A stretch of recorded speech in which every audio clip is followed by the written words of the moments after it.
क्या आप और आपका कोई सज्जन कमर दर्द, लंबर स्पॉन्डिलोसिस, कठी सोल से पीड़ित है? स्टेज चढ़ने में, उठने में, बैठने में क्या दर्द महसूस करता है?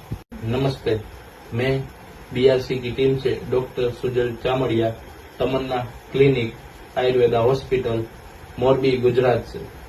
कठिसोल दर्दनायक पीड़ादायक बीमारी आयुर्वेद में औषध चिकित्सा बहुत जरूरी है। होम रेमेडीज बहुत जरूरी है और पंचकर्म चिकित्सा बहुत लाभदायी है। निर्गुंडी पत्रक से हर रोज स्नान करें सुबह में, सूट रोज रात में एक बार। लोकल वातांतक तेल या निर्गुंडी तेल का मालिश करें। अभ्यंग, स्वेदन, कटिबस्ती, वातांतक तेल की मात्रा बस्ती, स्नेह बस्ती और वेतरण बस्ती जैसी चिकित्सा आपको इस रूप से जल्दी से मुक्ति दिला सकती है। ऐसी सारी जानकारी के लिए आप हमें फॉलो कर लीजिए तीनों आईडी में।